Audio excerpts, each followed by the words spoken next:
শুভ দুপুর বন্ধুরা, কেমন আছো তোমরা সবাই? আশা করছি তোমরা সবাই খুব ভালো আছো। আমিও কিন্তু বেশ ভালো আছি।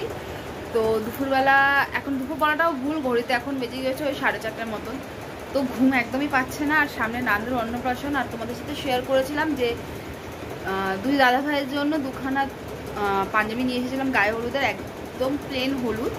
তো ইচ্ছে আছে ওইটার মধ্যে একটু ফেব্রিক করব, মানে হাতে রং আছে, পাঞ্জাবি আছে। তো চিন্তা ভাবনা না করে তো চলো বসে পড়ি। আগে চলো রঙগুলো বার করা যাক। চলো সবার আগে আমার পিটারাটা বার করা যাক। রঙের পিটারাটা, যেটা আমার সম্পত্তি, আমি আমার ড্রেসিং টেবিলের মধ্যে রেখেছি। একদিন তোমাদেরকে আমার ড্রেসিং টেবিলটা দেখাবো যে আমার ড্রেসিং টেবিলের কী কী থাকে আর কী কী থাকে না। তো দেখো, রঙের তো একটা বড়সড় বাস্ক বার করে নিয়েছি। আর চুলটা স্ট্রেট করেছি, সেটার ভিডিও তো তোমরা আগেই পেয়েছো। তো চুলটাকে বেঁধে করতে হবে, কারণ আঁকাঝোঁকার ব্যাপার, মুখে চোখে চুল পড়লে একটা অস্বস্তিকর ব্যাপার হয়ে যাবে।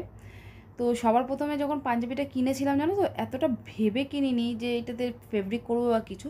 প্লেন হলুদ কিনেছিলাম, তারপর ভাবলাম যে প্লেন জিনিস আঁকাভুকা জানি, একটুখানি আঁকিবুকি করতে পারি, তো এটাকে প্লেন ছাড়বো না। তো এইটা ভেবেই আমি কিন্তু নর্মালি মানে দোকানেই ছিলাম আর কি। তো বাড়িতে এসেছি, তখন ভাবলাম যে ঘুম তো আসছে না, অনেকক্ষণ ধরে একটুখানি এপাশ ওপাশ করছিলাম। তো কেননা এই যে পাঞ্জাবিটা রয়েছে, দেখি কি কালার অ্যাভেলেবেল রয়েছে, সেই হিসেবে একটা পাঞ্জাবিতে ডিজাইন করে নিই। এবার সবাই বেশিরভাগ ক্ষেত্রেই পাঞ্জাবিতে এখন কলকার ডিজাইনটার খুব চল উঠেছে, আর লোকে প্রচুর করেও কলকার ডিজাইনটা, ভালোও লাগে। আমিও এর আগে একটা পাঞ্জাবিতে করেছি, ব্লাউজে করেছি, কিন্তু আজকে ভাবলাম যে অন্যরকম কিছু একটা ট্রাই করব। তো ওই জন্য একটুখানি মানে কি বলবো, ইউটিউব ঘেটে বলো বা একটুখানি গুগল ঘেটে বা নিজের একটুখানি আইডিয়া নিয়ে একটা নতুন ক্রিয়েটিভিটি স্টার্ট করেছি। সেটা চলো তোমাদের সাথে আজকে শেয়ার করব। তো তার জন্য আমি একটু ব্ল্যাক কালার আর খুবই সামান্য একটুখানি মারুন কালার এক করে নিয়ে আমি একটা শুকনো গাছের ডালের মতন করেছি। দেখো এখন যে অবস্থাটাতে তোমরা দেখতে পাচ্ছ, এটা দেখে তোমাদের মনে হবে যে এটা একটা শুকনো গাছের ডাল। তো যথারীতি তোমরা যদি এই ধরনের ফেব্রিক কিছু ট্রাই করতে চাও, ফেব্রিকের ওপর আর কি আঁকিবুকি করতে চাও, তাহলে অবশ্যই আয়রন দিয়ে ভালো করে আয়রন করে নেবে। নাহলে আমার যে সমস্যাটা হয়েছে সেটাই তোমাদের হতে পারে। একটু ম্যানেজও করেছি, একটু ভুল হয়েছিল, কোথাও একটুখানি রং লেগে গেছিলো, বাট ম্যানেজ করে নিয়েছিলাম। তো দেখো, এটার ফাইনাল লুকটা তো তোমরা দেখতেই পারবে। তো তার আগে দেখো, আমি কিন্তু যতটা সম্ভব, মানে হয়তো খুব পাকা হাত নয় আমার, কিন্তু যতটা সম্ভব আমি কিন্তু করার চেষ্টা করেছি। আর যেটুকখানি করি আমি আঁকিবুকির ক্ষেত্রে, যেটুকখানি করি না কেন, আমি কিন্তু খুবই ভালোবেসে করি। আমার ভালো লাগে এই আঁকা ঝোঁকাগুলোর ব্যাপারটা না, আমার ঠিক ভালো লাগে ছোটোবেলা থেকে। আগে ডার্ক কালার ইউজ করেছিলাম এইটা বানানোর জন্য। তো এবারে আমি সবার প্রথমে গ্লাসের জলটাকে ওয়াশ করে নিয়েছি, মানে গ্লাসের জলটা ফেলে দিয়ে অন্য জল নিয়ে নিয়েছি, তুলিগুলোকে ভালোভাবে ক্লিন করে নিয়েছি, যাতে পরের রঙগুলো আমার লাইট কালার হবে, তো যেন সেটা ছিটিয়ে ছাটিয়ে না যায়, তার জন্য। তো চলো, খুব ইজি প্রসেসে তোমাদেরকে একটা ফুলের ডিজাইন দেখাই। তো আমি ফুল করার জন্য আমি বেছে নিয়েছি একটুখানি হোয়াইট আর রেড কালার। এটা মেরুন কালার না, এটা রেড শেডের একটা কালার। তো সেটাকেই মানে একটুখানি নিজের পছন্দ মতন শেড আনার জন্য যেটুকখানি যা রং ব্যবহার করে আমি সেটুকখানি ব্যবহার করেছি। তোমরা চাইলে অন্য কালারও ফুলের জন্য ইউজ করতে পারো। আমি একটু পিঙ্কিশ, মানে ওই দুধে আলতা কালার যেটা বলে, ওই রকম টাইপের একটা পিঙ্কিশ কালার এনেছি। আমার পার্সোনালি এটা ভালো লাগে, তার জন্য। আর জল যতটা সম্ভব তোমরা ততটাই ইউজ করবে, বেশি ইউজ করবে না। জল একদম না থাকলে পরে তুলি টানতে অসুবিধা হয়, আর জল বেশি হয়ে গেলে পরে রঙটা পুরো ছড়িয়ে পড়তে পারে।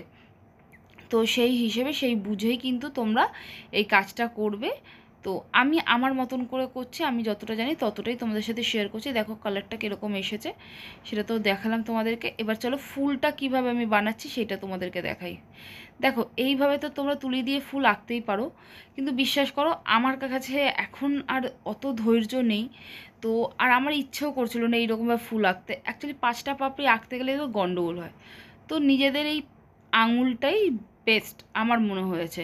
বেশ ভালোভাবে 5খানা ডট দিয়ে একটুখানি মিডলের দিকে টেনে নাও, টেনে নিয়ে একটু ভালোভাবে খালি রঙটাকে ইউজ করো, খুব সুন্দর ফুলের ফিনিশিং চলে আসে। দেখো, আর খুব তাড়াতাড়ি হয়ে যায়।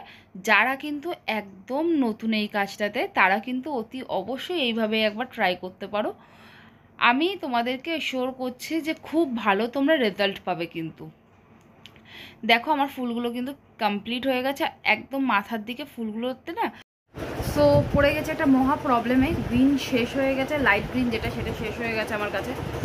তো এখন তার কাজটাকে হাফ পথ আমি ছাড়তে পারবোই না, আমার ঘুম হবে না। দেখো গ্রিনটা একদম শুকিয়ে গেছে, জাস্ট মানে কিছু নেই। তো এই জন্য এখন আমি এটাকে গ্রিনটাকে লাইট গ্রিন বানাবো, ডিপ গ্রিনটাকে কীভাবে বানাই চলো দেখাই। তো মোটামুটি এই কালার কিভাবে ম্যাচ করতে হয় এটা তো সবাই আমাদের জানা, কারণ এটা বেসিক। তো তাও আমি তোমাদেরকে বলে দিই, আমি ডিপ গ্রিনের সাথে একটুখানি হোয়াইট অ্যাড করছি। তোমরা চাইলে কিন্তু ইয়েলো অ্যাড করতে পারো, খুব সুন্দর কালার আসে। বাট আমার যে কালারটা প্রয়োজন ছিল সেটা হোয়াইট দেওয়াতে আমার হয়ে গেছে। আবার একটুখানি লাইট হয়ে গিয়েছিলো বলে আমি ওইটাকে আবার একটুখানি খুব সামান্য ব্লু দিয়ে একটুখানি অ্যাডজাস্ট করে নিয়েছি। তো আমার যে গ্রিনটা প্রয়োজন ছিল আমি সেইটাই নিয়ে নিয়েছি। আমি আমার পছন্দ মতন সবুজ করেছি, তোমরা চাইলে তোমাদের পছন্দ মতনও করতে পারো। তো এখান থেকে আমি সুন্দর সুন্দর ছোট্ট ছোট্ট পাতা করে নিচ্ছি, তোমরা চাইলে বড় পাতাও করতে পারো। দেখো রং তুলির টানটা আমি তোমাদেরকে শেখাতে পারবো না। হ্যাঁ, আমার ডিজাইনটা তোমাদের হয়তো ভালো লাগতে পারে, তোমরা হয়তো বাড়িতে ট্রাই করতে পারো, কিন্তু আমি সেইভাবে তো কিছু করতে পারবো না। তো দেখো এইটা হলো ফাইনাল লুক। তো তার মধ্যে হচ্ছে ফাইনাল লুক না, মানে অর্ধেক ফাইনাল লুক। তো এটার মধ্যে এবার ফুলগুলোর মধ্যে আমি অনেকগুলো একসঙ্গে হোয়াইট হোয়াইট ডট ডট দিয়ে নিচ্ছি। আর এটা তুলির সাহায্যেই করছি, কারণ এটা তুলির সাহায্যে এটা দেখতে ভালো লাগে। আর ফুলগুলোকে একটু ডিটেলিং দেওয়ার জন্য আমি অ্যাড করেছি এখানে হোয়াইট দিয়ে একটুখানি পাপড়িগুলোকে ডিজাইন করে দিয়েছি। জানি না কতটা কি তোমাদেরকে বোঝাতে পারছি বা কতটা কি করতে পারছি। তো তোমাদের যদি আজকের এই ভিডিওটা ভালো লেগে থাকে অবশ্যই বাড়িতে। আমার পাঞ্জাবিটা কমপ্লিট হয়ে গেছে, চলো কমপ্লিট লুকটা তোমাদের সাথে শেয়ার করি। তো তোমরা যদি কেউ বাড়িতে এই ডিজাইনটা বা এইরকম পাঞ্জাবি ট্রাই করো অবশ্যই আমার সাথে কিন্তু সেটা শেয়ার করো কমেন্টের মাধ্যমে। তো আজকের মতো ভিডিওটা এখানেই এন্ড করছি। কেমন লাগলো এই নতুন পাঞ্জাবির ডিজাইনটা অতি অবশ্যই কমেন্ট করে জানিও। চ্যানেলে নতুন হয়ে থাকলে একটু সাবস্ক্রাইব করে আমার পাশে থেকো। দেখা হচ্ছে পরের আরেকটি ভিডিওতে। আজকের ভিডিওটা কেমন লাগলো অতি অবশ্যই কমেন্ট করো। বাই বাই, দেখা হচ্ছে পরের ব্লগ।